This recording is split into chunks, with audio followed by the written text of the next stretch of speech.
Good night, everybody. Welcome to Conversation with Rickford Burke. We come to you tonight with mayhem in Mocah. Mayhem in Mocah, as the government of Guyana has declared war on Afro-Guyanese citizens in Mocah. Tonight, I'll be talking with three Afro-Guyanese members of parliament, sisters, who would share their experience on the ground in Mocah. Share the link, everybody. Get into all of your Guyanese groups and share the link, be it on Twitter, email, WhatsApp, MSN, whatever it is. IG, Facebook Messenger, whatever, share the link. All of you get into your Guyanese groups and share the link. This is an important topic. We have a war on Afro-Guyanese citizens. I just had a very heated conversation with a member of the PPP government who thought that some of my posts today were not appropriate. Well, the PPP doesn't regulate my speech, so that person can go to hell. So share the link, everybody. Get into your Guyanese groups. I will not mince words tonight. I'm sure that my sisters here would not mince words tonight. I'll be talking to Member of Parliament and Attorney at Law Amanza Walton Desir.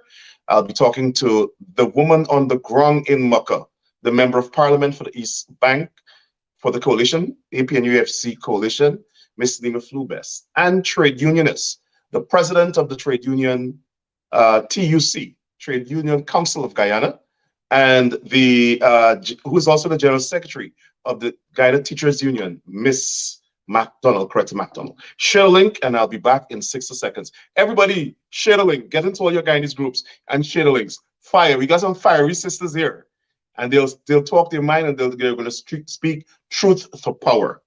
Share the link.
All right, good night. Welcome back to Conversation with Rick Burke. So I'm getting a notice that I guess it's somebody from the Kwame McCoy squad complained to Facebook that we are promoting violence.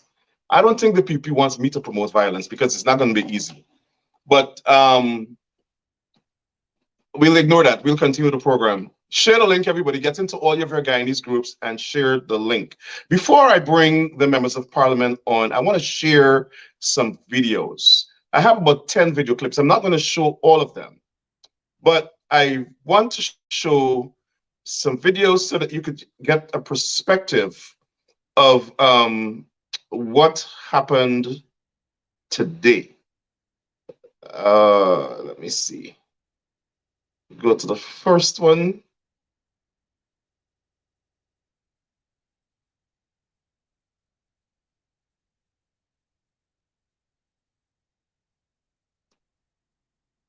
All right, so I'm gonna select these from my computer. Let me go to the first one.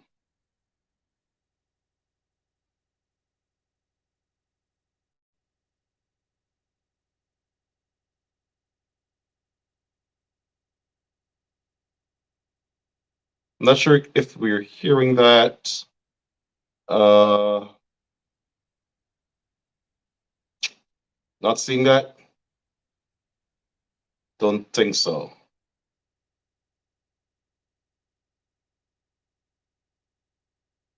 I'm seeing it. I'm not sure why it's not. All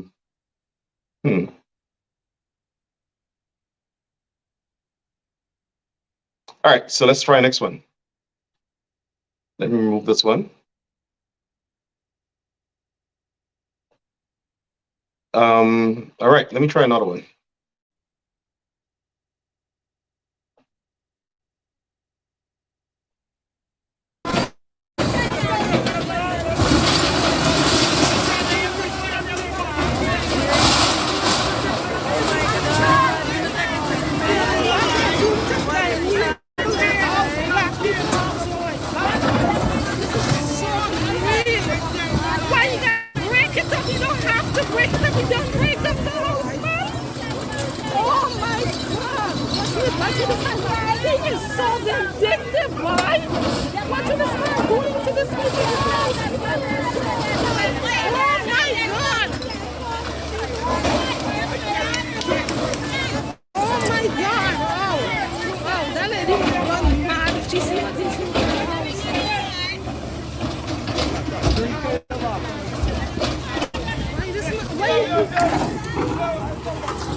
All right, I'm trying to, I think I may have it now. Let me see.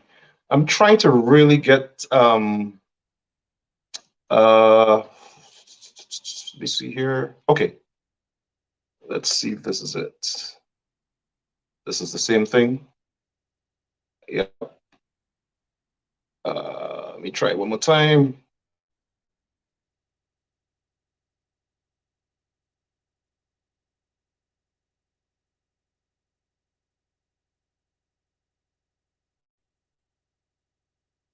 All right, I think this might be it. All right, so all right, as persons hustle things out of their houses, the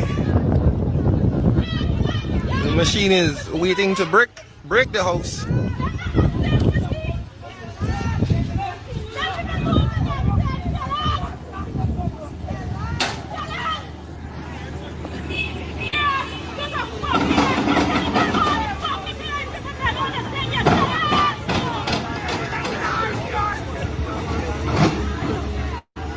He's throwing over the stuff there, forcing the person off of the bridge.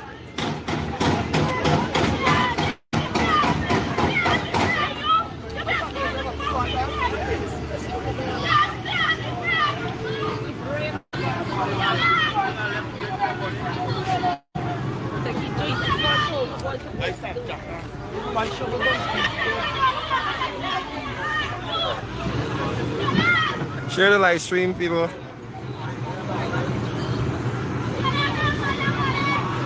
This is the situation in Guyana, folks. This is the situation in Guyana.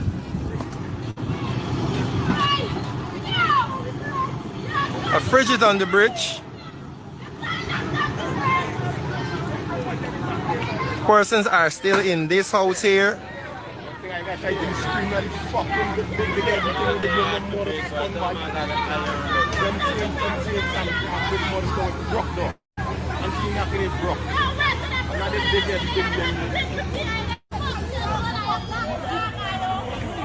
This is the One Guyana, folks. This is where we live in. Life on the dam. As persons watch on.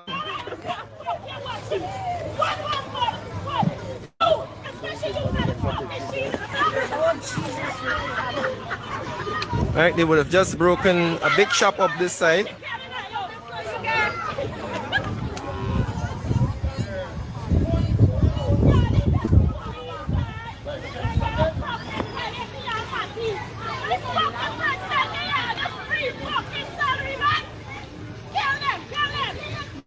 Persons are trying to move their stuff out.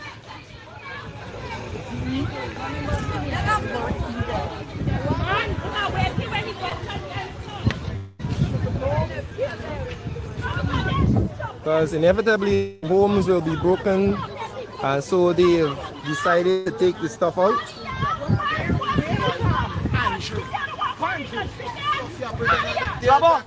Bro, you walk the fucking thing. Alright.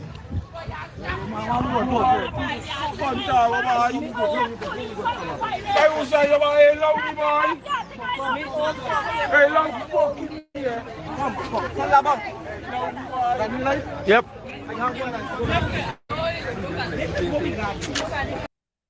So that was one perspective of it. I want to show a video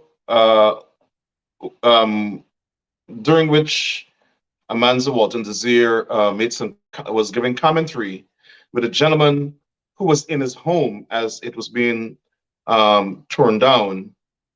I think that's not it. That's it. Let's listen to this clip.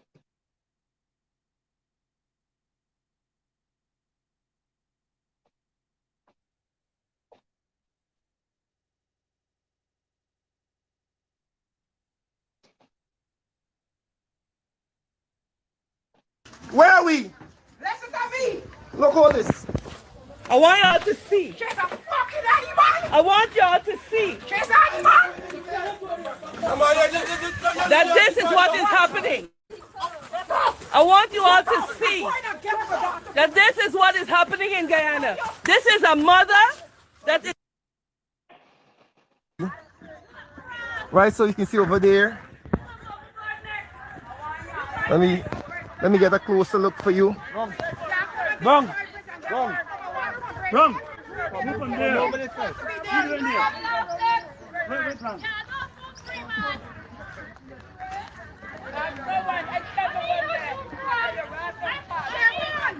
And so this is the situation. Folks, share the live stream.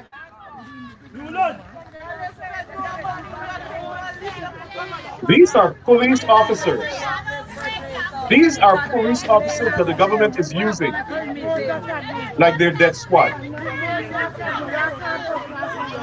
The police commission should explain to the Guyanese people why police officers are doing this. You are instructing the people to damage people's infrastructure.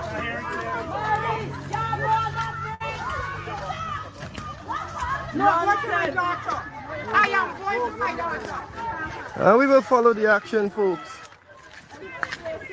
I'm going to my daughter. Why you cannot pass? You tell me why you cannot pass. You tell me why you cannot pass to my daughter. As an attorney at law, my client needs to get to her property. Madam, you can't go over there. The woman's daughter. I need to speak to my child. I need to speak to my child. Listen to me. My child is over there. What is the duty? What is the duty? What is their duty? Listen to me. My child is Wow. Let me get it, let me get it. You performance me. You gotta block me from going there. Let me get it. Listen, you gotta block me from going there. You could tell me to her. And if she overprotected, you could put the piano by the if you want to keep it to that, she could do it. Listen to me, son. Son. Listen to me. That woman has to get to her daughter. She has to get her medication. Hello. What do you Arrest him for what? Arrest him for what? For walking? Lose my hand. But you will be arrested That too. woman is a hard patient. She has to get her medication. Look, the break in the house. Listen to me. Watch. You pushing the lady, Sabai? Why you pushing the woman, Sabai? Why you touch me? Why you? Hello, relax yourself. I am media. Relax yourself. I am media. Relax yourself. Relax yourself. I am the media. No, I'm holding this. You can't stop the media from recording. The media, you cannot prevent the media from filming. Lucky face, look. You cannot prevent the media from filming. Look. I am at a distance. He's at a distance. Where am I? Where are we? At a distance. Where are we? Listen to me. Look all this. I want y'all to see. She's a fucking animal. I want y'all to see She's an animal. that this is what is happening. I want you all to see that this is what is happening in Guyana. This is a mother that is a heart patient that is trying to reach her daughter. This is what is happening in Guyana at the moment. This is what is happening in Guyana. Like she's a common criminal. Listen to me. Take care of me and you will do that.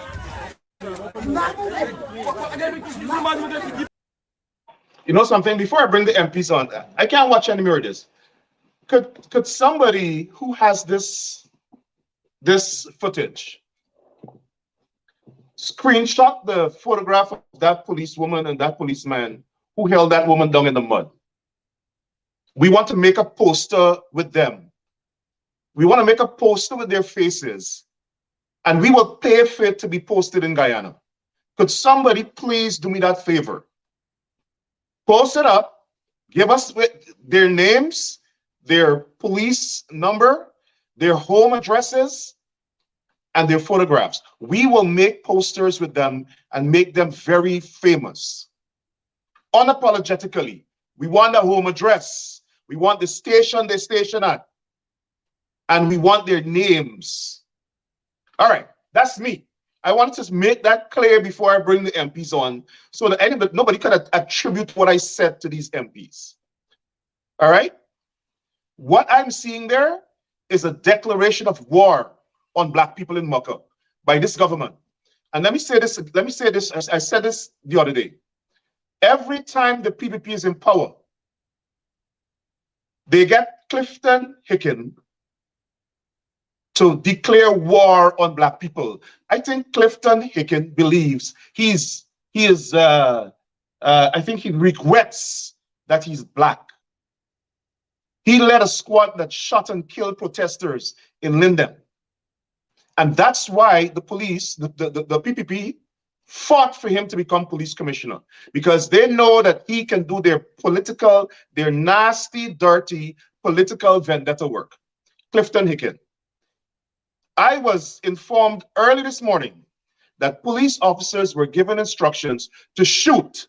They were also given instructions to arrest and shoot Nima Flubes. I don't know who gave the instructions, but that's what I heard. They were instructed to arrest the MP, and if they have to shoot her, they must shoot her. That's the instruction the Guyana Police Force is giving to police officers. And for them to treat that woman, that mother, like that, for what? For what? For what? All these people did were being in their homes. All of what we saw there today was completely unnecessary. We didn't have anybody kidnapping anybody. We did not have anybody shooting anybody. We did not have anybody robbing anybody. These are black people that live in their homes. The government wants them to move. Now, let me say this. I am not anti-development. I'm a public policy expert. I know about development. I know about eminent domain. I worked on a project for New York City Council, just like that, to build the Barclays Center. But there is an approach. If you're a policymaker, there's an approach. And I have spoken to some of these residents. And what they find as an affront is the government bullying them, dictating to them, telling them, come sit in a room, sign this document. This is what we're going to give you. The government did a valuation of their property, arbitrarily determined how much they'll get, no room for negotiation. That's the problem. In addition to that, the president today lied to the nation. He lied to the nation, and I'll discuss that with the MPs. The president said they're being accommodating. They're not. They're not. Bullying people and telling people what they will get rather than negotiating with them, even if you have to make them feel that there's a negotiation. This government don't negotiate with black people. The other thing is that they want to deal directly with the people. They don't want to go through the community leaders. They don't want to go through the elected officials. Why? Because the elected officials are black, and this Indian government believes that they cannot deal with black leaders in the country because they are inferior to these so-called supremacists in the PP government. Those are my views. I just wanted to put it out there so that nobody could get them confused with the views of these members of parliament. Let me bring in the members of parliament now. The lady on the ground, Nima Flubes. Good evening. Good night. Thank you for joining me. Thank you to Rickford for having me. Good evening to your viewers. Sure. And now Member of Parliament Amanda Walton, Desir, Attorney at Law. Good evening, Rickford. Good evening, Nima. Thank you for having us, Rickford. And the trade unionist herself. Good night to you, good night to viewers, and a good night to my colleagues there. I know it's not a good night for us, Rickford. It has not been a good week for us, but we have to stand strong for the people who would have elected us to represent them. As a trade unionist, before I go to Nima, do you feel like the government has declared war on the Afro-Guyanese people in Mocah? Rickford, not today. Since August 2nd, 2020, they have declared war on black people. Not today. So what we saw today is just the execution of the mandates that were given since then. Nima, you were the member of parliament for that area. You've been fighting. We support you. The diaspora, everybody in the diaspora knows who you are. They talk about you. They see that you're a strong woman. I understand that the government gave instructions for you to be arrested and shot. I'm not sure if that is true. That's my information. Do you feel threatened, and do you feel the government has declared war on you and your community? Yes, I do believe so. I do feel threatened. It's not only now. Since this administration took office, and they probably recognize that I'm a person who's always up and about, I can let the viewers know that from time to time, there are vehicles that would come and be at the back of my yard, just as at my entrance park in a dark area. I had to clear it up. And then I recognized that some of the vehicles, the pictures I've taken, I've seen these said vehicles at Evilary. The said vehicles that would come from time to time at my home, I've seen them parked at Evilary compound. So I know that they are after me for whatever reason, but I am not afraid. I am not afraid. I will stand up to them. Do you think the government is using the police to persecute you and intimidate you? Yes, I believe so. I believe so. Amanda, you're the attorney here. What's your reaction to what your colleague just said? I would like to say that I'm shocked and alarmed, but I can't say that. This is what has been happening.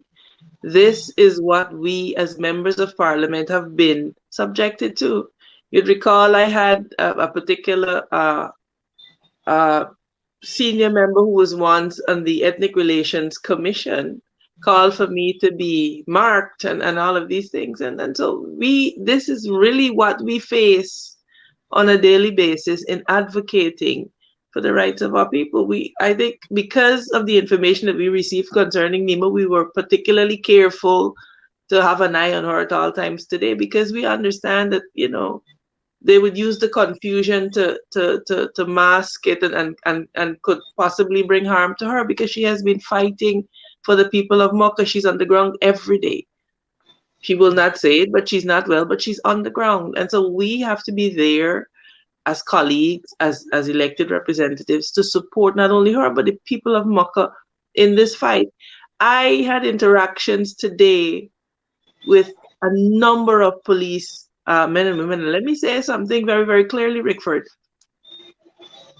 There were specific officers who clearly were tasked with a mandate to accomplish that which was accomplished today by whatever means necessary.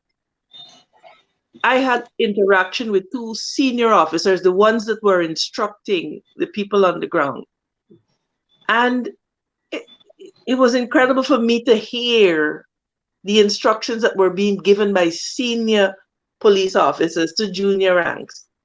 At one time, the senior officer, I think his name is Narain or Lal, one of the 2 names, I really don't remember. I was filming, arrest that woman. I said, well, I'm not that woman. I'm a member of parliament, Amanza Walton Desir. And for what reason are you arresting me? Because I'm filming? So I'm saying, if they would deal with us as female members of parliament with that kind of callous disregard, can you imagine what the ordinary Guyanese man and woman that they perceive are not in support of them would face? I was about maybe 30 feet, 40 feet away from where they shoved Siobhan down into that mud. And a male officer kneeled in her back. Yep. I was filming it at the time. Kneeled in her back. And she's face down in mud. And Rickford, I'm talking about at least a foot of mud, because that is what we were trudging through today. Arrested her, treated her like, like she was an animal. Simply because she was defending her home. The other part of it is that you understand that there was something else when you saw the way the excavator operating. Having broken Siobhan Eastman's shop, he broke down the building, you saw it there. He proceeded to take the excavator and systematically break all of the cases of drinks in her shop, crush everything. Why? Why? You've broken the building. Why not allow her to salvage the stock from her shop? He systematically goes about destroying that. And so that said to me, observing that this was more than moving somebody or moving buildings. There is something wrong happening here. And we have to speak up, and we have to speak out about it. And the police, I have seen with my own eyes, are being used. People who have taken an oath to serve and protect have now been weaponized. And there's no method to the way they're going about this thing. It is so crazed. For example, the first thing that they did were to break all the bridges. And then he tells me, Madam, go over to the other side. And I'm saying, sir, you broke the bridge. How am I getting over there? You saw in the last clip that you showed, the excavator is waiting to hammer down on the house. The people are trying to get some of their stuff out. He turns to break the bridge that they're moving their things out on. Let me ask you legally, is that the function of the police? The police wasn't there to keep the peace. The police was not there to maintain public safety and to protect the people. I live in a society where the police protects you. The police protects you, regardless of if there's a police operation, there's a protest, the police protects the people. In Guyana, the police is not there to protect black people. The police is there to shoot and kill and harass and persecute black people. But I have never seen a police force engage in demolition work. Did I see wrong, or am I right? And if I am right that I did see police officers breaking down stuff, is that the function of the Guyana police force? Well, legally, we know it's not the function of the Guyanese police force. Look, Rickford, you live in the U.S. There's nothing legal about anything that has happened with this whole enterprise. You know very well, and you've dealt with it. In the first place, when the government is negotiating, particularly in these matters with citizens, they insist that they get legal representation. It must be done. And if they don't have a lawyer, you know that particularly large companies and city councils, etc., ensure and advise you have to have legal representation, because you have to have a balance of power that says, look, you are capable of negotiating. That doesn't exist here. And so you have the government with the machinery calling citizens one by one into rooms. If an ordinary citizen has to sit in a room full of officials and is being told, sign this or you're not getting that, and cannot get legal representation, what do you expect to happen? And so there is not an equality of bargaining power, because this government did not have the decency to allow these people to avail themselves of legal counsel. That is the first thing. The second issue that you have is that they have mastered the propaganda to make these people appear to be unreasonable. When you go on the ground and you speak to these people, you find that is far from the truth. Far from the truth. And so there's nothing legal about any of this. Nima, you're the member of parliament, you're on the ground, you're from the community.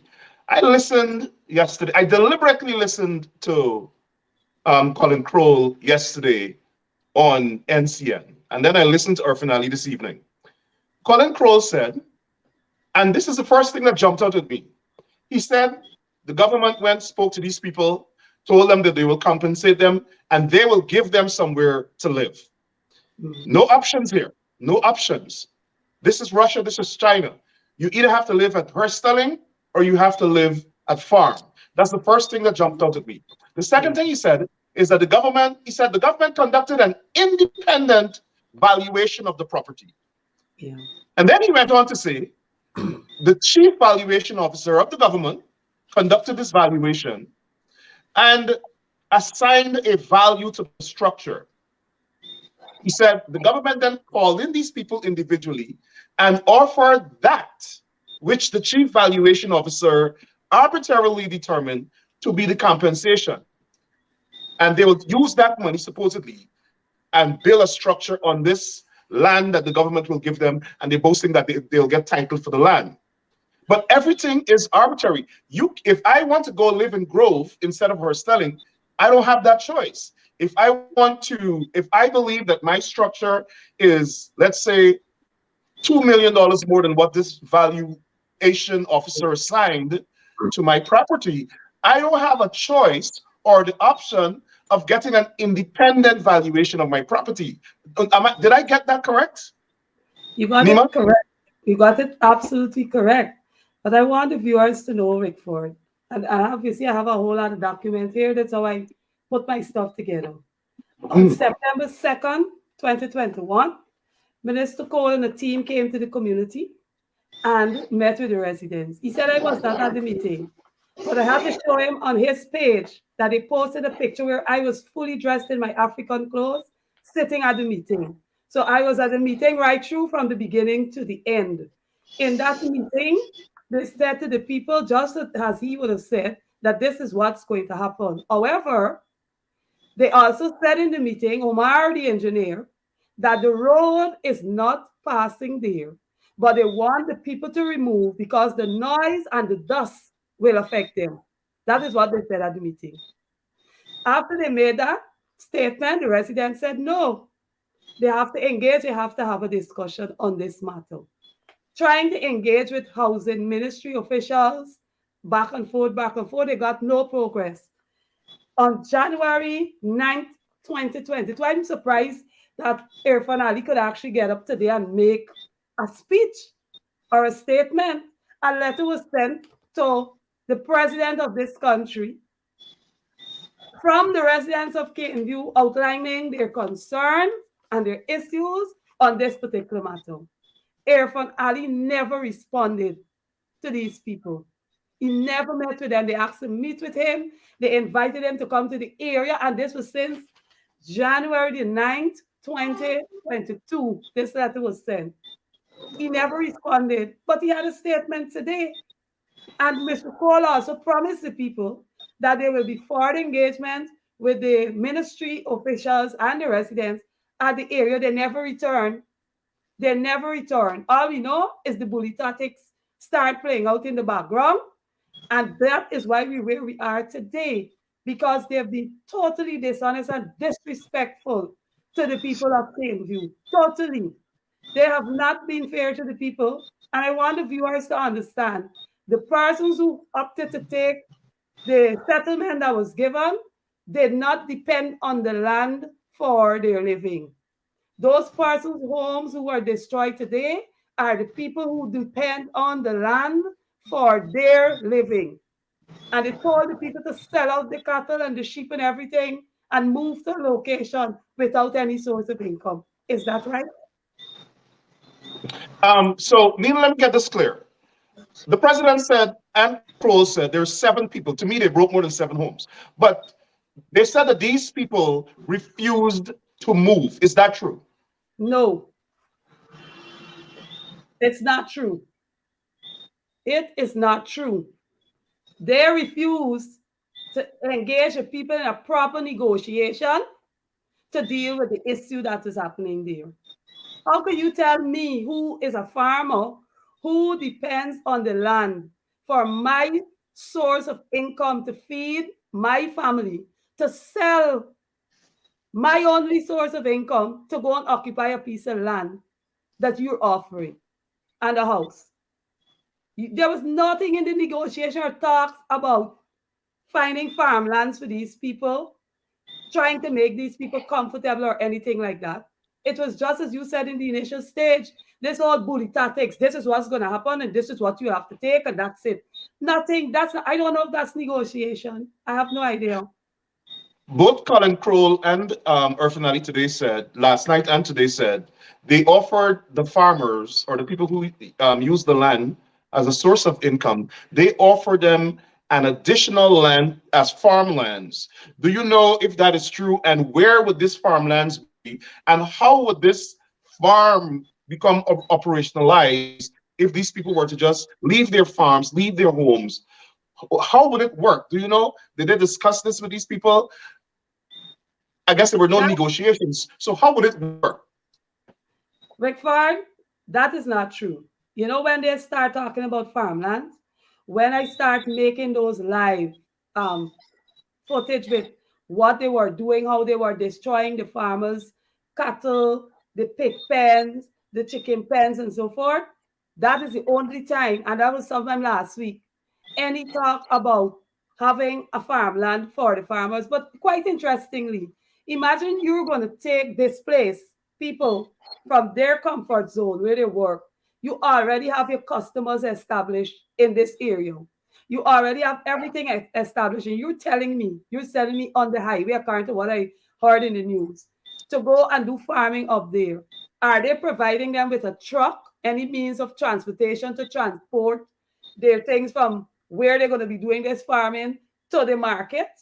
I don't see that. At least the thing that they publish about their negotiation with these people and their offer does not speak to anything about any means of transportation. It does not speak about anything that they will help the farmers to have these customers set up all the way on the highway, as they're claiming.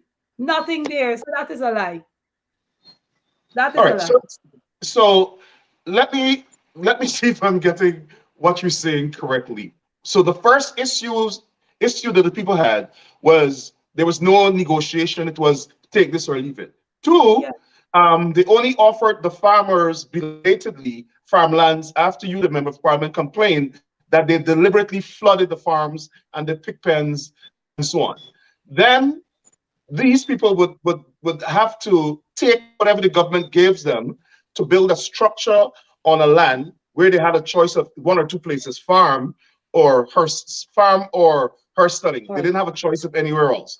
Also, you're saying that the people there were no arrangements for their livelihood between when they had to move to when they would be fully operational in their new space, homes, farms, whatever it is. So these people didn't know how they would live.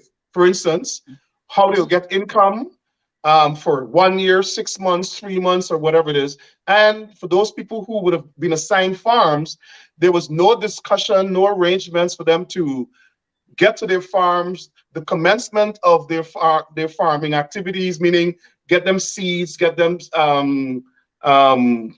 plants or whatever that they have to put in the ground. There were no arrangements made, proper arrangements made for these people. And those are some of the concerns that led them not to move, correct? Absolutely correct. Correct, sir. Let me come to you. You're a trade unionist, you're custom dealing with negotiations, maybe not with this government. I have never seen this happen. Wow. I'm not sure if you guys are hearing me. Yes, I just got a notice on Facebook that I'm promoting violence. Are you guys hearing me? we're hearing you. You're Loud hearing and me? Good. clear. Loud and clear. My dashboard disappeared too. So have you ever seen this kind of activity in an East Indian PPP East Indian area? Rickford, let me say first of all, when there's a dispute, you have to now talk. If I present to you and you present to me and I don't like and you don't like, then we sit and we talk. If we can't agree, then we bring in what you would call sometimes a middle, let me call it this way, a middleman. Mediator, So right. the middleman now will act as the person who has the interest of both parties. And so at the end of this, we're going to come out with a win-win situation. So both parties are going to be comfortable with the outcome of it. What we have seen happening here is like what we know about the PPP. Bullyism, they're into thugism, they're into everything, hooliganism, everything. This is what I say, and you go with what I say, and you do what I do. Let me talk specifically about Siobhan Eastman. This is a single mother, 3 children, who has been making her living. As a matter of fact, that's where she grew up. However old Siobhan is, that's how long she's been living there. Now, this young lady established herself there. She is one of Banks DIH's top customer. And she delivers wholesale to the people around that area in Mocah and other neighboring villages. Siobhan has established herself, like I said. Now, for you to, Siobhan's claim is you are removing me from here where I would have established myself, and you're sending me somewhere else. Now, I have to do 2 things. One, I have to rebuild my home. And secondly, I have to now create that space of getting clients. Mind you, where you're sending me, there are already shops established there. All she is saying to them, look, while I am building my home and while I'm going to be going out there to sort myself out, I still have to eat, I have to wear, I have to drink, I have to send my children to school, pay me for my downtime, include my downtime. In addition to that, since 2021, we did an evaluation of this structure that I have here, and it is valued at some 12.9 something. Now you're telling Siobhan that you're going to give her $14 million. Siobhan is saying, let's talk. When we were on the ground there before, and more specifically on Tuesday, When I touched down there, the first thing I did, I greeted the officers that I saw there. And I said, look, we recognize that there's a confrontation here. Can we talk? Let's talk about it. We don't have to go this way. Let's talk about it. All this big sector police that you have here, we don't need them. Let's talk. The officers there said to me, Rickford, Miss McDonald, we respect all that you're saying. We understand what you're saying, but we're not in charge of that. We're just here to keep the peace. Talk to the folks from housing. I approached at least 4 young men from housing because they were wearing T-shirts and shirts with the label there. And I said, good afternoon, how are you? Happy New Year and so on. My name is Coretta MacDonald, Member of Parliament. I'm here, representing these people. We recognize that there's a confrontation here. There's a dispute.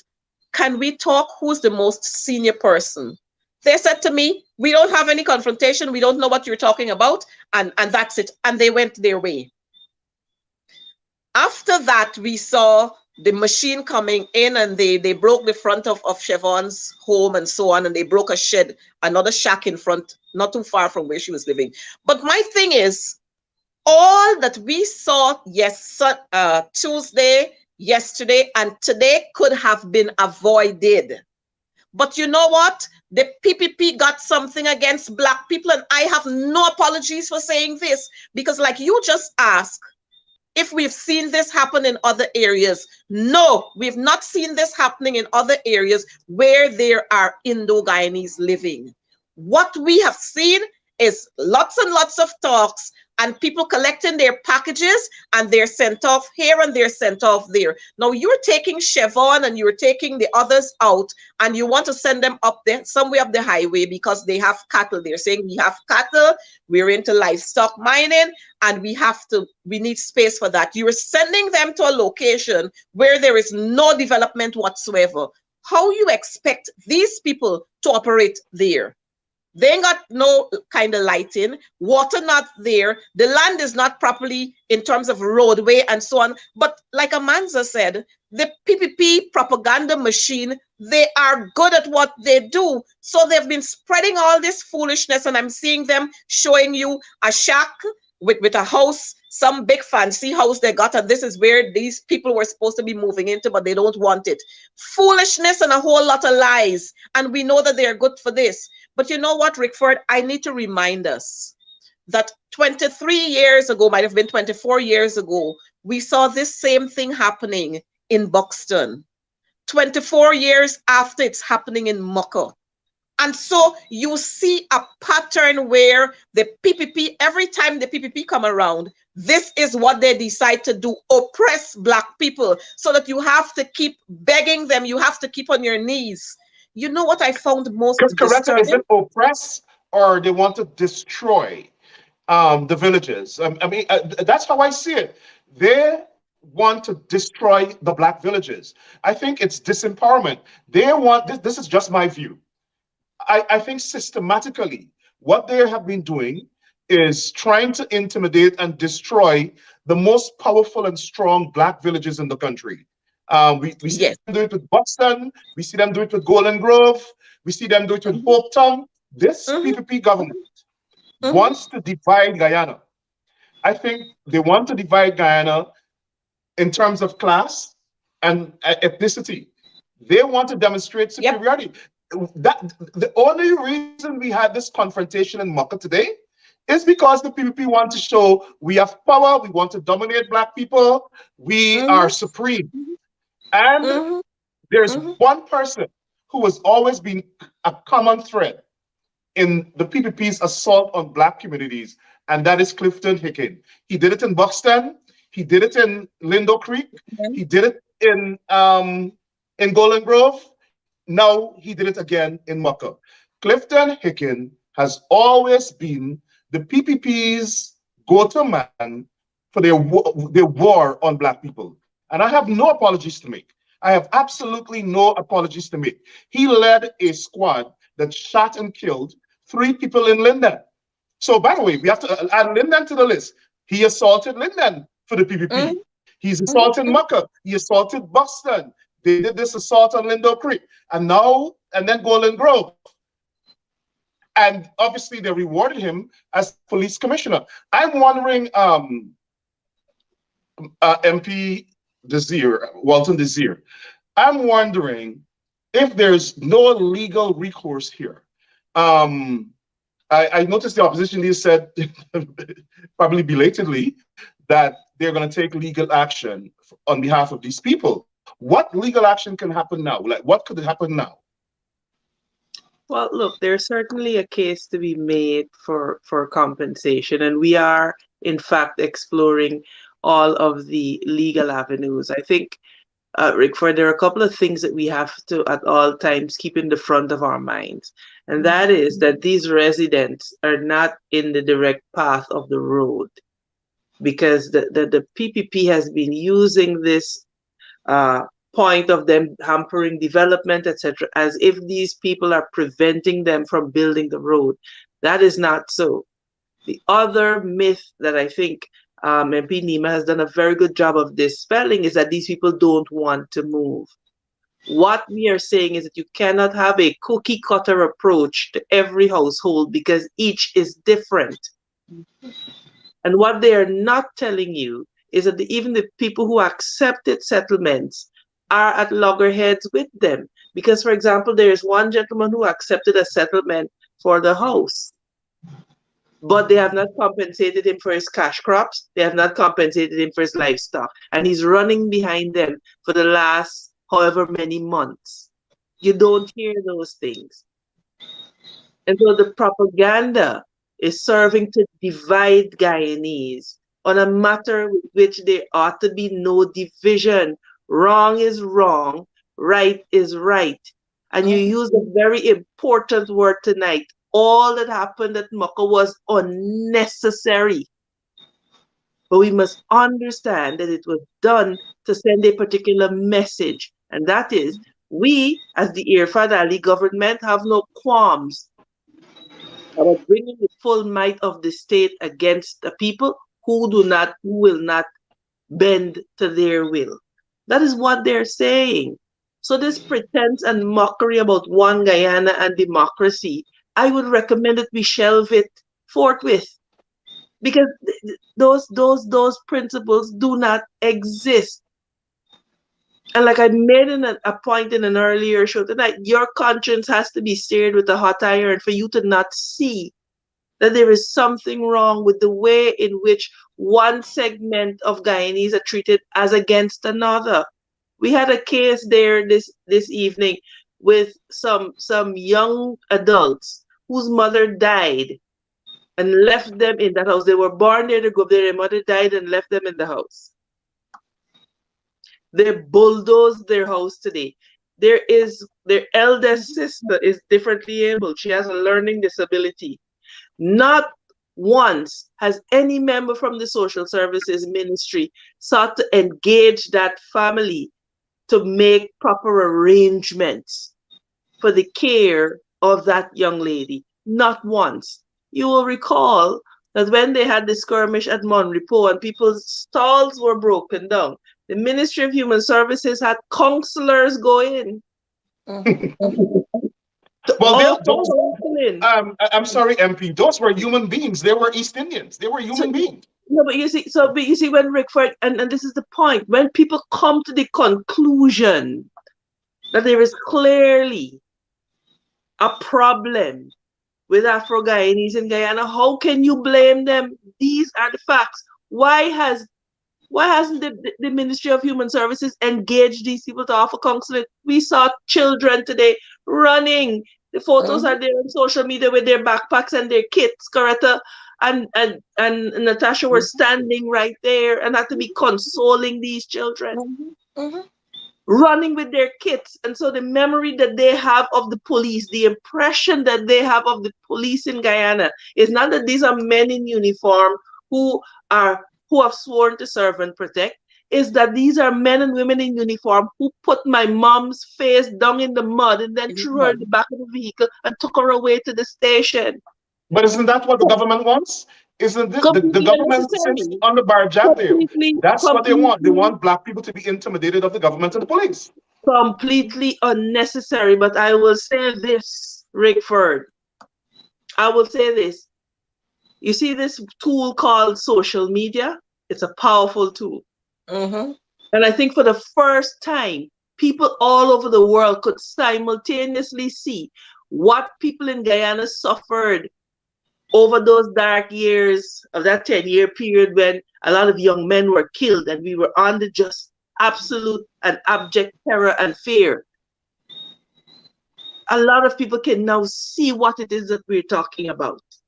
And that we're not making these things up. And that the suffering of Afro-Guyanese men and women in Guyana right now, the suffering is real, it is palpable, and support is needed to take this message around the world, that in a free and democratic society, weaponizing the police force against your people has no place. In a free and democratic society, you empower your citizens to bargain with the government so that they can receive what is best But for them, Guyana is not not a free calling and into democratic a society. room and intimidate them, which is my point, that Irfan Ali can no longer claim to be leading one Guyana or to be the head of state of a democratic nation. He could put that to rest immediately because all evidence to the contrary. Rickford, I just want to put this part in. School has just reopened on Tuesday last. Today is Thursday.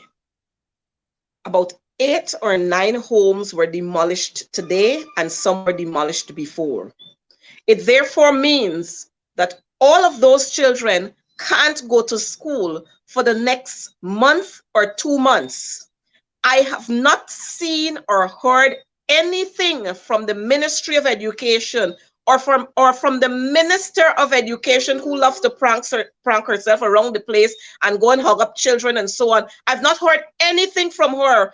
And like Amanza said, our children have been traumatized.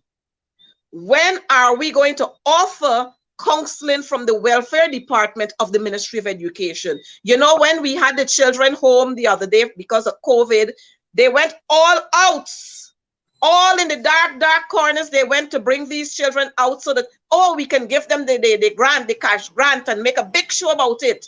Now you have a community or half of a community where children are suffering. Children are, one, traumatized, and secondly, they can't go to school. What is the ministry's plan for those children? But we know the plan.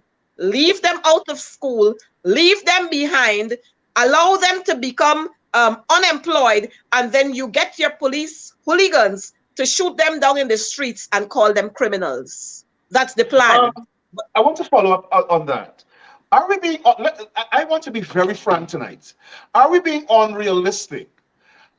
Are Black leaders in Guyana, I don't think have, I mean, Amanza is articulating it, but do we really realize that the PPP see us as subhumans, as less than they are, as slaves, and they don't care about the kids having no school, having no home? They don't care about that. They don't care about the fact that they destroyed a woman's shop and didn't compensate her. They don't care. She's not East Indian. If it was an East Indian woman from Cardine or LBI or Annandale or Herstelling or somewhere, they would have done that. We have to come to the realization that the PPP government does not govern for Black people in Guyana. And so we have to have a solution. There needs to be a conversation, as far as I'm concerned, on Guyana's future. When Irfan Ali jumps up this afternoon and talks about development, he does not have Black people in mind. No. That's why he can do that to the people in Mocah. He is talking about his East Indian constituents on the East Bank who need to travel to get to Georgetown. That's it. We have to come to realize that's it. So we need to have a discussion about the country's future, because Black people are not in the plan for the development of Guyana under the PPP. That's it. As a matter of fact, Rickford, look at the way public servants and teachers have been treated, and you get a clear message. Because the majority of the people in the public service, they are Afro-Guyanese. And so we have no interest in them. What we know is that tomorrow morning they can run to come to our shops to buy their sugar and their rice and so on, and then we'll make a big fuss about going into their communities and give them a little hamper with 2 pints of rice and a pound of flour and 2 pints of oil and 1 pint of black-eyed peas or something, and we make them feel good about that. But when you go to other communities, you're offering financial assistance along with the hampers that you're taking, and you're carrying to them black belly sheep and all kind of thing. But we in Black communities, we are yet to see that. And I'm saying this because just recently I was in Alness and I was walking around there and looking at what is happening with the people. They're flooded there. They have lost livestock on 2 occasions. Their names were submitted. I'm yet to hear the Minister of Agriculture saying, look, the people in Alness going down Marcel Crawford's dam and on the opposite side and the one next to him, these persons have been compensated. I'm yet to hear that. And this has happened 2 years ago. They're yet to be compensated. And so we see a clear pattern. It's a clear pattern. Like what happened in Mocah today. We have seen the doctors of doom in full gear. Both doctors of doom, we have seen them in Mocah today in full gear. I want to say to us, it is sickening that when these things happen, we don't hear anything from the churches, we don't hear anything from human rights, we don't hear anything from the guardians of democracy, we don't hear anything from the A, B, C, D, E, F, G, H, I, J, K ambassadors. We don't hear them at these times, and it's disgusting because you're not Black. Don't expect the ABC ambassadors to say anything. They come from imperialist countries. They don't care about Black people. I mean, listen, I am from America. I live in America where we're very pragmatic. We're very pragmatic. We speak truth to power. We call racism as we see it. These are white ambassadors, and they could call me whatever they want. They don't care about the Black people in the third world countries. What they care about is to come to the country and protect their national interests.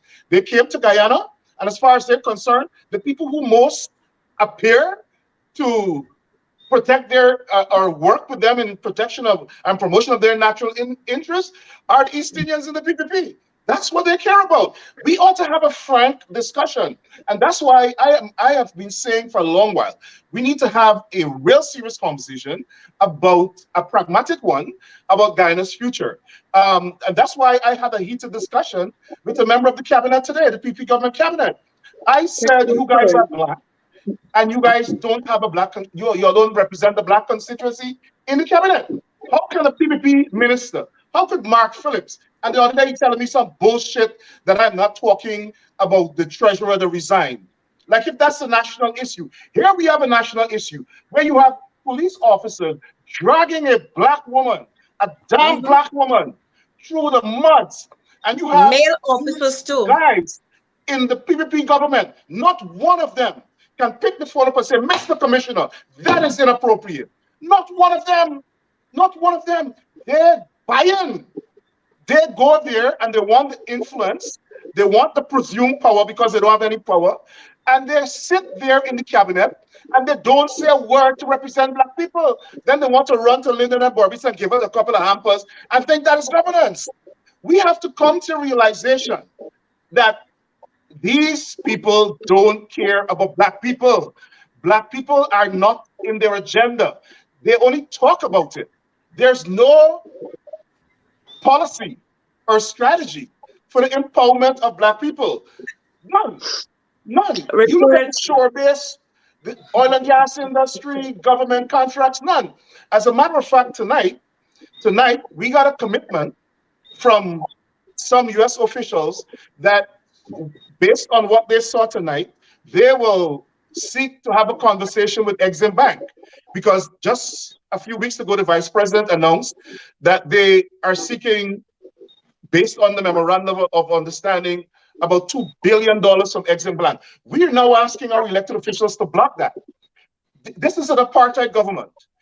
This is an apartheid government. The head of Exim Bank, the senior Vice President, and some others, they're Black people. They're Black people. They abhor, I'm sure, this type of racism that the PUP government is practicing in Guyana. And let me come to me. I don't want to take over the commentary. What's next? there's an important, I think, point that has to be made. Mhm. And I often take pains to point it out that the salvation of Guyanese lies with Guyanese. Exactly. So I want to make that very, very clear. The people, you're right. We the people, it's about we the people, not anybody else. You get support, great. You don't, but it is about we the people. That's the first point that has to be made. I think the And the people, issue facing Guyana is a lot more nuanced than race. It's a lot more nuanced because I happen to have a lot of Indo-Guyanese friends.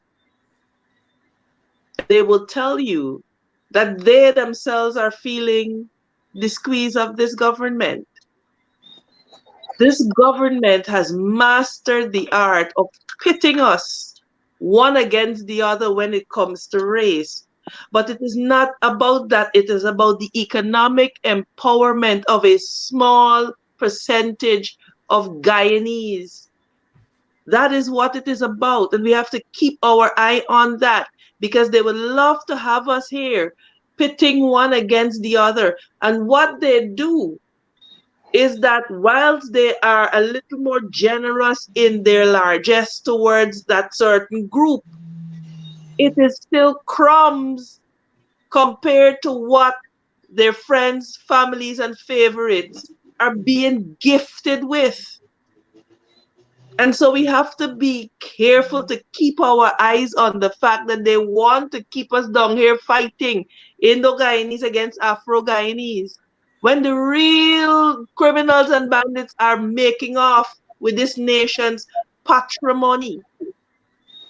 And so we have to keep our eyes on that. Yes, they do discriminate against Afro-Guyanese, particularly to keep the narrative going and particularly to continue to pit us against our Indo brothers and sisters, who they treat marginally better. But they do not give their best to, because their best belongs to the 3Fs, their friends, their families, and their favorites. And I am saying, if we are going to break the back of this race problem in Guyana, we have got to begin to countenance that it is a more nuanced problem than Afro-Guyanese and Indo-Guyanese. It is about a small sector of this society who have assumed the role of the plantocracy and who have determined that we below here must fight, kill, maim, disfigure each other whilst they continue to control this nation's patrimony, which each and every Guyanese is legitimately entitled to. And that is what we have to keep our eyes on. And do not be persuaded or dissuaded by thinking that it is mere race. It isn't. It isn't. It is not. It is about their friends, their family, and their favorites. And they set us one against the other so that they can continue to plunder this nation's resources. I guarantee you, in another 5 years, but I'm telling you, we're going to be looking at it. In another 5 years, that property that they're chasing those people at, you will see them attempting to transfer those lands to business interests. But well, those lands are ancestral lands. And therefore, people must know that if you acquire it, your title will be in question eternally. Because when the they don't care about that. I mean, no, you see, it's not a question of them caring about it. They must know. They must know. Because we are dealing now with the issue of reparations, and we are dealing now with the issue of our ancestral lands. Recall, Rickford, that slaves were not given lands when slavery came to an end. They had to piece together, to buy, to scrimp, to save, to acquire those lands. All other peoples, the indentured servants, were given land at the end of their indentureship. They had the option to return home. They didn't do it. That is history. I'm not making that up. That is known history. And so these people have paid with sweat, blood, and tears for this land. And so those who believe that they will dispose of it for roadside profit must think again. Amanda, I want to follow up on that comment you made. During the tenure of the AP and UFC coalition government, Jack, they kept saying that they will take back lands, they will take away lands, they will not honor contracts. Why isn't this opposition doing the same thing? Why isn't the parliamentary opposition saying, for instance, to the business people and the expatriates and investors that, listen, we will not honor that contract. We will not honor this contract or that contract. And to say exactly what you just said, we will not. I think I just said it. I think I just said that these are the ancestral lands of our foreparents, and therefore you must not feel comfortable. Is that your position, or that's the policy position? All that I can say is that from my legal mind, this is ancestral land, and therefore the ancestors and the descendants of the freed African slaves may have a claim to it. And so you must understand that when you go to acquire a lease. Barjagdio mustn't feel like he alone can run around and point these things out. We have a duty to point it out, and we are pointing it out. Rickford, I would want to come in there too. Hold on. Let me bring in Nima for a second. I'll come back to you.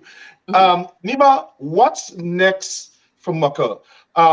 What's going to be the backlash tomorrow and the coming days? What happened? I happen to think all of my colleagues here that I watched this scene play out with today, who are not Guyanese, seem to think there must be some consequences for the police. We come from a society where there's accountability. The police commission was probably drinking champagne. Yeah, we defeated those black people in Mocah. Yeah, for the masters, for my puppet masters. What will happen next? How would the people of Mocah heal from this? How would the people of Mocah receive reparations for this? How would this be atoned for? Where do we go from here in terms of your community? Well, Rickford, I'd like people to know that one, the land belongs to the people of Mocah Arcadia community, and it will remain our land. Even though they've taken steps today to remove our people, they cannot remove our history. They cannot. And we will fight for every square inch. We await to see who will occupy the land. We are waiting, or who will attempt to occupy the land. We will await that. For us as a people, working together is what kept us thus far. And working together will take us through this. Tonight we have 20 children that was affected in this. They were not able to save their school uniforms. They were not able to save the basic necessity of their homes. Many of the homes weren't able to do that. But so tonight, 20 children don't have a home to go to. No, I can guarantee you I stood out there all night until they were comfortably placed in areas where they can lie, they will be able to eat something and be taken care of. We have seamstress in the village, and they will help to sew uniforms so that the children will return to the classroom. We have persons here, like I said, somebody already called and donated rice and peas and all of that. Tomorrow, I will distribute it to the families, so at least they will have something to take them through the week. And whilst we're getting them comfortable, we will seek every help to ensure that they're comfortable. They will not go begging bread from anybody. So where are those families right now? They're just outside? They are at different relatives or persons in the area who would have rendered assistance by allowing them, those who took out things, to put it on the shed. Those who would have lost some of the cattle had to come out, and they would have a pen. They have it over there. Some of them are at relatives where they're resting their heads for tonight. But we will not allow our people to go begging bread from the PPPC regime. We will work together, as we've always done as a community, to ensure all of those children. The PPP doesn't have any bread to give them. They're not their supporters. They're not going to give them any bread. That is what they wanted. That's why they want to take bread out of their mouth, so they could always run to see if they get in a little debad ample. We can't last them no time. But they will not do that. We will stand with our people and work to ensure that they're comfortable and they will have lands to occupy. And again, I want to put the PPPC on notice. Those lands that came view belongs to the people of Mocah Arcadia community. It belongs to us and it will always be ours. Always. And we will keep fighting for that. I have some good news for you, Nima. So I just got a message from the mother of a very famous artist, international artist, who wants to help. So that's really good. So I'll put you guys in touch. Coretta, you were making a point? I was going to say something and it really went. Because, you know, when you have to think about 20 children, 20 school-aged children who have nowhere to call home, but they just have to be accommodated at other residents, because that's how we live as a people. It's sickening. When you look at the manner with which the demolition took place today, it was not just about breaking those walls down. It was about destroying their life. Every single zinc sheet. So the thing is, you couldn't pick up a couple of zinc sheets and knock them up and hook yourself up there for the night. They destroyed every bit of material when they demolished those homes. And if that isn't demonic, then I don't want to see demonic behavior.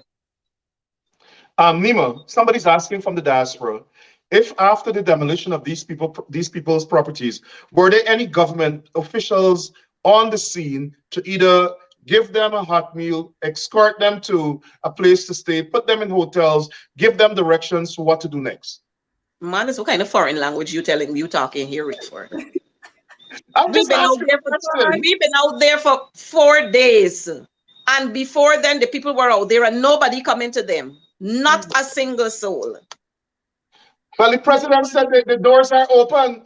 Colin Crowell said the doors are open. So that's why this person is asking me this question.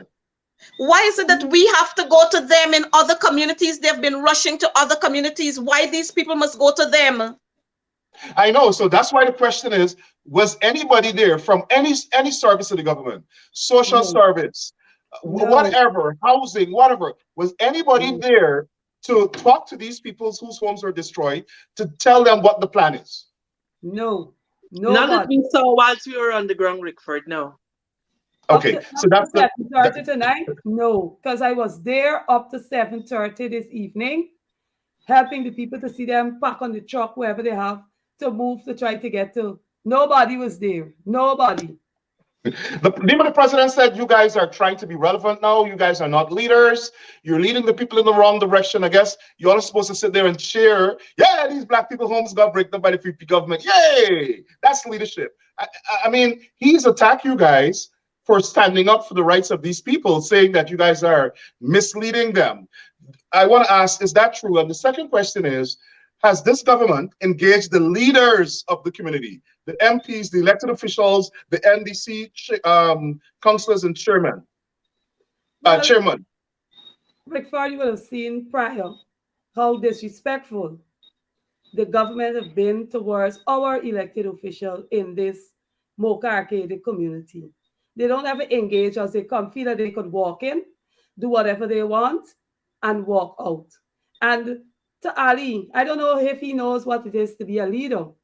I did not have to become a member of parliament to become a leader or an elected official. If you ask anybody in my community, since I was a teenager in this village, I've been working with my seniors, my youths, and persons in this village, be it football, be it a church, anything with community development, I've been there. And you know what got me into politics? The way I saw the PPPC administration destroy the Mocah Arcadia community for 23 years. When the coalition went into office, we didn't have no roads. They said we didn't deserve any electricity on the main road because according to Ben said it is an access road, not a public road. So no electricity. We have problems with water. Had it not been for the coalition, we would not have had 2 new bridges the coalition gave us.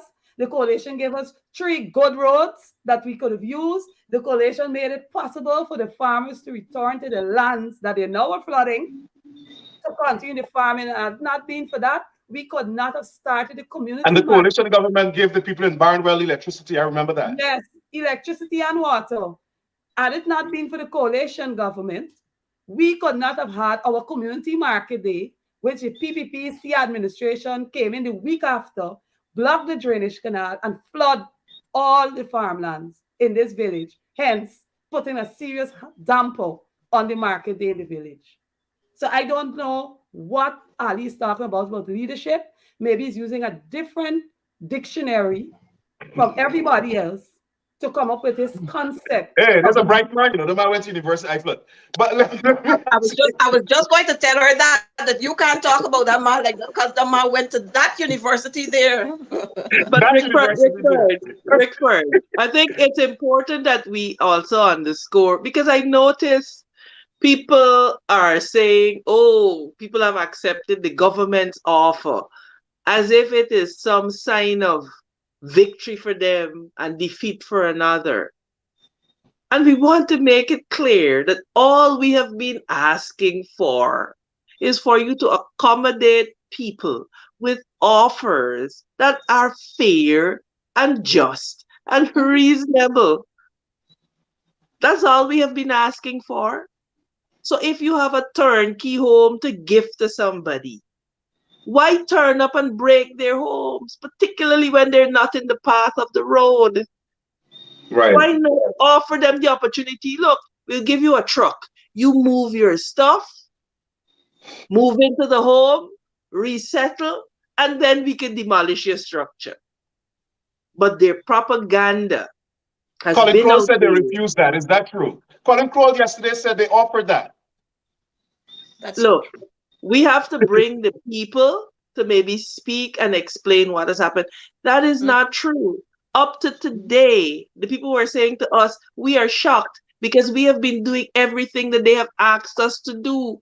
One of them had some procedure at GRA to do, etc. He was saying, Miss MP, up to yesterday, we were engaging. So for them to be painting us as unwilling or being coached not to do this is absolutely false. But they want to make it political because they understand that when they make it political, they take away from the inhumanity of their actions. And that is what they want to do. So if they have come to a settlement and the people are comfortable and they accept it, bless God.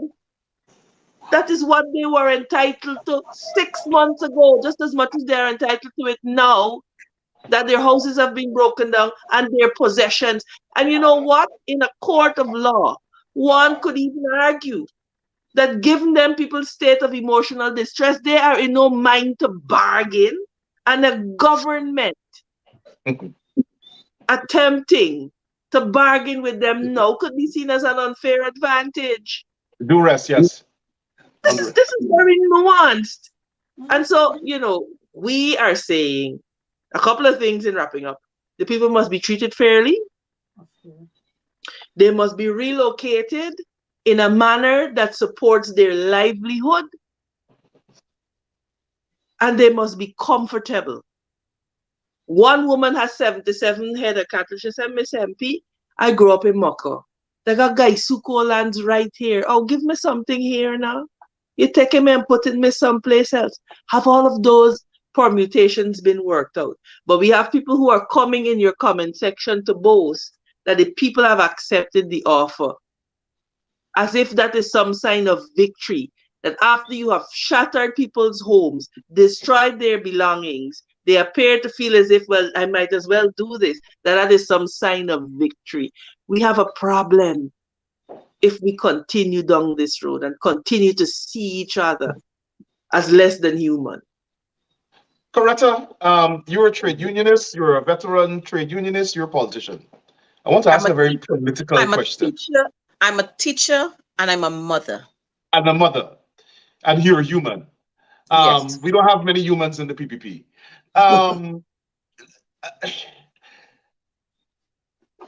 Somebody asked me a question here. I'm not going to ask that question. I'm going to ask this question. We're here again. Every few months, Black people in Guyana, coalition supporters, are brutalized, they're abused, the PPP mops the floor with them, they divide us, they want to demonstrate that they're superior to us, and they want to demonstrate that they want to dominate the country. And so they use the police to abuse people. They abuse, all Black people get from the PPP is abuse. And as you guys are the political representatives, I understand parliamentary wise, there's not much you can do because you're in the opposition. But what political action needs to happen? What political action needs to happen to stop this abuse? To let the government understand that it's not going to happen again. We're not going to take it. What? Are we going to wait for people to retaliate against the police? Like my Jamaican colleague was asking me today, said, this was Jamaica, people would have dead. That's what my colleague said. And they're laughing at Black Guyanese. The Caribbean Black people are laughing. They want to know what tribe we came from, that we have these racists in the PUP abusing Black people systematically. So I'm asking, as a political representative, your constituents is mostly the Black population. What can be done? What kind of political action can be taken against the government and the police commissioner? The thing we have to do first is, and we seem to have a problem with this, we first have to go back to those days when we have our bottom house meetings and engage our people. Those are the first thing, that's the first thing we have to start doing. Have many more of our bottom house meetings and educate our people, not only our senior folks, but our young people, because we have a vast majority of them. We need to start educating them and making them conscious of what is happening. I can say to you, safely say to you, that the youths in Mocah, they are fully conscious of what is happening to them. And they are raring and ready to go. They are ready to support each other. And if we can have the youths and the senior folks in every village educated and conscious of this fact, then we can move mountains. The thing is, the PPP know how to come in and to divide. They know how to pull out a few, give them a little small piece, and get them to start talking to a couple of little young ones and pull them on their sides. They know how to do that. But we have to start in our homes by teaching our children, showing them what transpired in 1964, what transpired during the 2000, from 2000 to 2000, maybe 11, 12, 13, somewhere there. Tell them what is happening now and get them to understand that the PPP, they don't like you. They don't care about you. All they want to do is to use you. And if we can start doing that politically, and then on the trade union side of it, we have to start re-engaging our members in the working the working arena. Start re-engaging them. And if we do that, we are going to have a group of people who will stand up regardless of what is coming their way. We are going to have them stand up. But you know, again, Rickford, we expect the church to play a part in what is happening. I was just going to ask you that. We expect to hear from the human rights grouping. We expect to hear from civil society, but you don't hear them. You don't hear from Jerry Govaya now.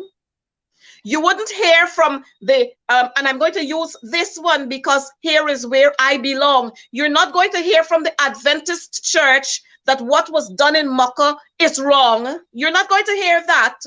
I heard, by the way, Coretta, I heard that the pastor for the Adventist church in Mocah, or the Adventist pastor, an Adventist pastor that lives in Mocah, was actually out there supporting the breaking down of these homes, Pastor Corbin Mitchell. Is that true? Well, you know, I had my own little bit of mouth licking from him today, and I had to let him know that I am so disappointed that he is an Adventist pastor. You know, I thought that a pastor would come out there to try to mediate because you're a resident there. Try to see if you can engage people so that we can resolve this issue. Rather than doing that, that shepherd was out there rejoicing that people's homes were being demolished. And, you know, he was making remarks like they should have done that a long time ago. Why they didn't move? The people tell them to move. Why they didn't move? I mean, Is he the pastor for the Mocah Seventh-day Adventist Church? Nima, which church is he pastoring? I'm not sure. I am not too sure. Wow. Okay, But I'll he, find out. but he lives he lives in Mocah. He lives in Mocah. And these people have got to understand that you don't, as a pastor, you're a man called by God. Well, I shouldn't say that because plenty of them parade themselves as pastors and they're not called by anybody. They just go up there because they want to use some platform. But it's disappointing when we can have leaders like Kerwin Mitchell standing out there, and rather than praying, offering prayers for your people, you're rejoicing. But you know what? Because we are Christians, we read the Bible and we understand all that happened. Just recently, we celebrated Easter, and we recognized that Judas was sitting right next to Jesus. So when you see some of them behave that way, it's not disappointing. But the Bible says that the time will come. A time will come, and not all those who holler, Lord God, and I was there and so on, going to enter the kingdom of heaven. I have to say this because, you know, Rickford, it is hurting when you stand there. The bridge is broken from one end, and you're standing at another end, and you're seeing a sister being thrown in the mud. And a pastor rejoicing. By 5 police officers, females and 2 males, with their knees on her back, and children screaming because their homes are being broken and because their mother and their father is being arrested by police officers. We cannot sit quiet on these, even if those people were wrong to not remove from there. It is not our duty to rejoice. It is our duty to find a reasonable solution to this issue, not to rejoice. But that I agree with you. And I hope that Kerwin Mitchell would make some sort of public statement about his position, because I cannot understand a Seventh-day Adventist pastor. And I don't want to, I don't know all of the facts. I don't want to pass judgment on him, but I hope to hear from him, because this is unbecoming. If you know, people are complaining that he is a Seventh-day Adventist pastor, a representative of the Seventh-day Adventist Church in the country, was actually supporting the inhumane treatment of the residents of Mocah. Everybody, listen, it's a free country.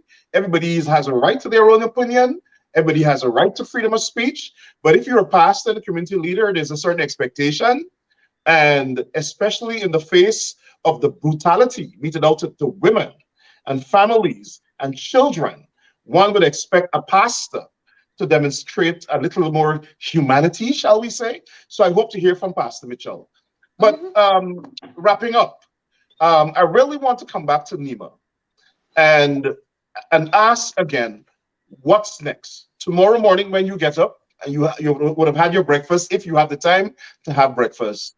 What's next for the people of Mocah? What's next for these people whose homes were demolished, these 20 children? Are you guys going to, as the political representatives of that area, approach the government, approach private sector? How are we going to resolve? These people have to live somewhere. They're not animals. Where do we go from here? All right. So tomorrow morning, first thing, we'll be meeting with them again. All of the persons whose home was destroyed. And it will be a collective. They will be having legal representation.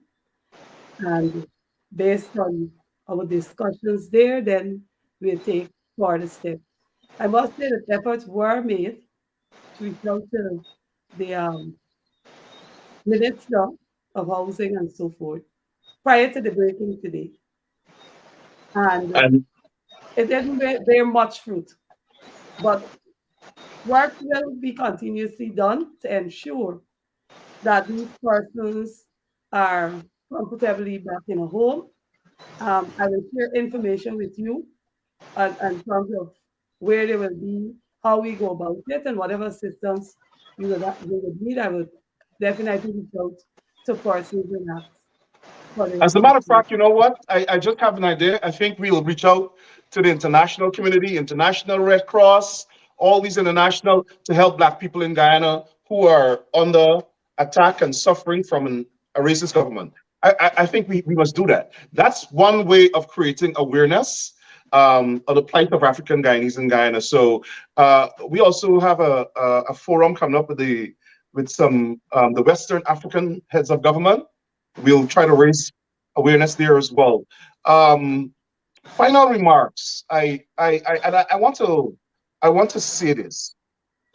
I'm shocked, Neva, that you just said that you guys have tried to reach out and work with Colin Crowell, and that effort has not borne fruit. I mean, Colin Crowell, stop the BS. I know they're looking. I know they're watching. They watch everything I do and say. Colin Crowell, I mean, he got on TV yesterday and read all this stuff about what the government is doing and how humane the government is, and the government doors are. Well, we know the government isn't humane after they sent police to do what they did today. But Colin Crowell, stop bluffing. Stop bluffing. Attend to the people. If you guys are in government, you got to govern for everybody. Or come on to the government. Come on to the government. Give up the government. I mean, I watched his entire program. And even the reporter was programmed to say the people in Mocah were led to protest against development. Who's against development? Colin Crowell, you better fix the Mocah problem. Fix the Mocah problem, because you're going to be known as somebody who attacked the Black people in Mocah for the rest of your life. You will bear that honor, that badge of honor. You and Ali will bear it. And we will talk about it every day and torch you with it. Let's go to closing remarks. I know the hour's late. You guys are 1 hour ahead. So let me start with Amanza. Then I'll come to Ms. McDonald and then Ms. Nima Flubess. MP Walton Desir, closing remarks. First of all, let me thank you for having us. It's been a very long day on our end, but we have to do what we must. I want to harken back to what you said at the beginning, that all of this was completely unnecessary. And to confirm what Nima said, we have been reaching out to our colleagues on the other side to de-escalate this situation. But it has not met with success. And that is worrying. This must never happen again in Guyana to anybody of any ethnicity, of any village. It must not happen again.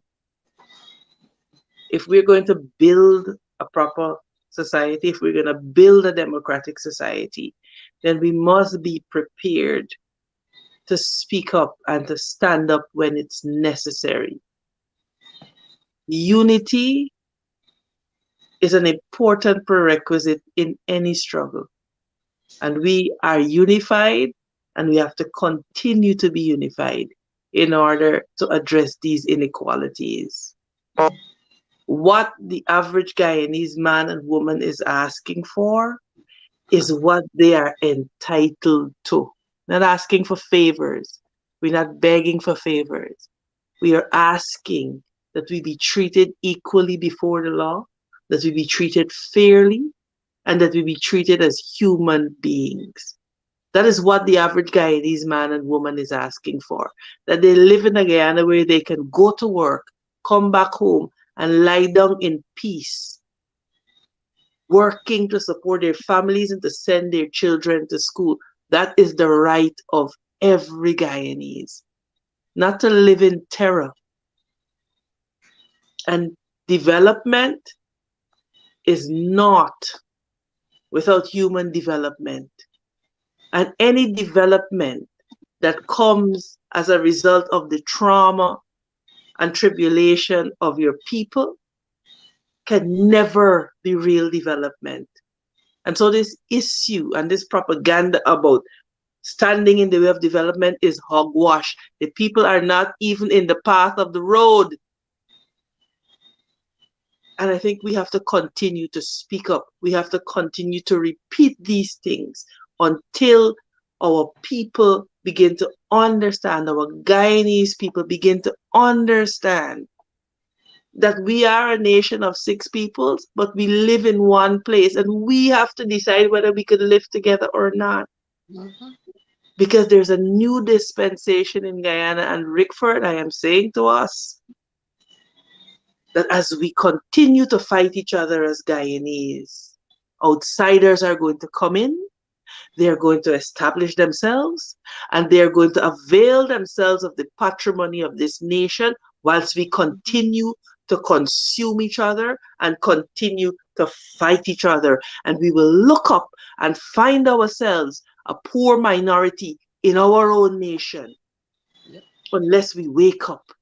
And God forbid if that does happen, then it will be our failing. It will be our failing. And I'm praying tonight that we wake up and understand that there is more at stake than Afro-Guyanese and Indo-Guyanese. We are talking about the generations of Guyanese who are slowly becoming smaller and smaller in numbers in their own country. We are in an oil and gas economy, and because of our numbers, it is known that we do not have the manpower to develop an oil and gas economy, and that is being taken advantage of whilst we fight. There's an African proverb that says that when brothers fight, a stranger will inherit their land. We have to watch sharp. We have to guard our land. And we have to begin to understand what it means to be a Guyanese. This is we own. We born here. God has allowed us to be born here.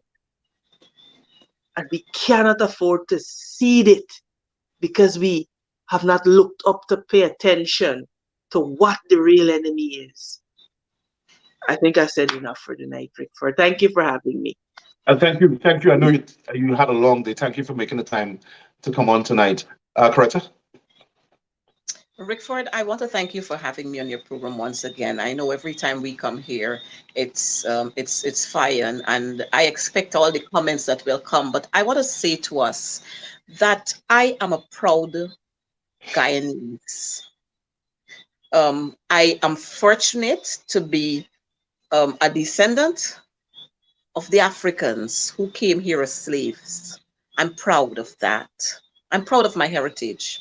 And I want us as Guyanese to understand that regardless of where we came from, we here are Guyanese.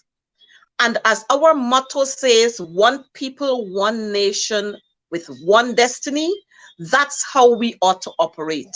Guyana belongs to every single one of us. Just the same way we are telling the Venezuelans that Essequibo is we own, we have to continue to shout in every corner that Guyana belongs to each one of us, and we are entitled to whatever resources we have in this country. You know, it's sad when we can see our lands are being given to Bajans. We giving land to this person, we giving land to that person. People want to import houses from Guyana, and we got Guyanese right here who can't afford to build homes. You know, but we offering all kinds of things to people who are not Guyanese. It's time for us to wake up and understand what is happening, that there is a group of people, the 3 Fs, who want to reign and reign supremely, and then they'll bring a couple of people from overseas who will want to take over the management of this country and enjoy the hug of what our foreparents would have worked for. As a people, we've got to stop throwing ourselves on the road and collecting crumbs from Ali when it was Jagdeo first, and then it moved to well, not so much Donald Ramatar because he really had control, and then now we have Ali. Well, the two extremes, we got the two doctors of doom. These doctors we must let them understand that they are not real doctors. We are the doctors, they're the patients, and we got the cure for them. Unless we speak out against... Sounds like they take the doctor out of there. Yes, unless we continue to speak or we start speaking about what is happening, we will not get to where we are. Jerry Gavaya, our friend Ali, as a matter of fact, while our people are struggling in Mocah, the president is entertaining the prime minister of St. Vincent and the Grenadines, you know?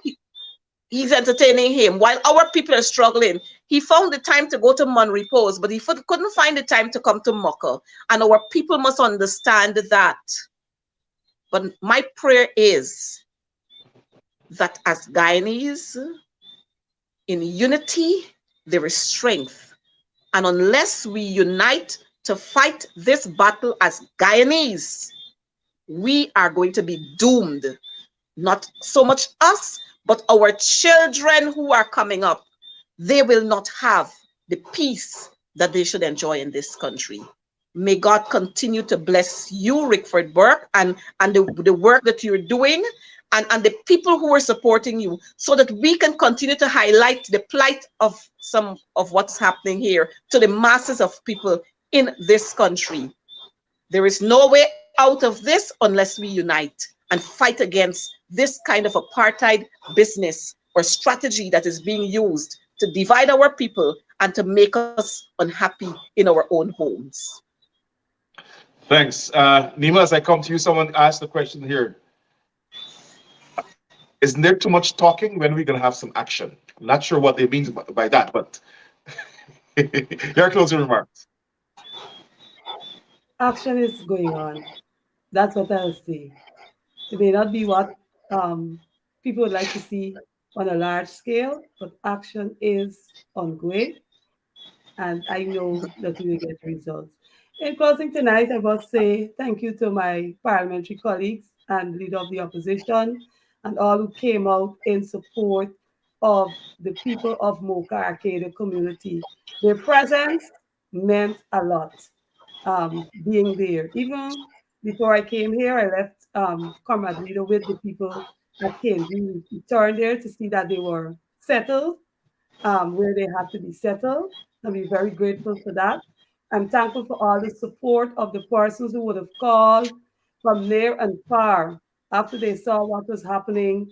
So the people there and are reaching out to give whatever assistance that can be given. To the people, I want to remind us all, power lies in the hands of the people. Power can lie only in the 31 MPs that sit in Parliament. Power lies in the hands of people. You would hear people calling and asking when this is going to happen, when that is going to happen, and I would ask them, when are you going to make something happen? What will you do to help make something happen? We just don't want to hear that, oh, when something will happen, we are doing. What are we Redoing, yeah. to bring about the change? And so tonight, I want to thank you so much, Rick Ford, for having me here for the first time on your program. I always follow your program and all that takes place. And it's definitely an honor. I hope tonight I sleep. I didn't sleep last night at all. I guarded with my people. And Mr. Ali, that's a leader. You stand with your people all through. To continue there. That's a leader. Simple definition. And I'm proud to be a leader. I'm proud to be a politician. If you say, standing with my people, talking them through whatever they have to go through for negotiation and playing politics, then I'm absolutely proud to be a leader politician. I thank you. All right, thank you very much. Thank you very much, guys. Ladies, thank you very much. It was a pleasure. And you guys get some rest. I know Thanks you for guys are having out us, there Victor. blazing the trail today. I'm so proud of you guys. I'm so Thank you. proud of you guys and the entire diaspora.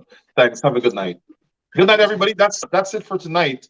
I plan to have another program on Sunday, and I hope that you guys will join me. We have some technical issues going on here. I'm not even sure how we will be able to.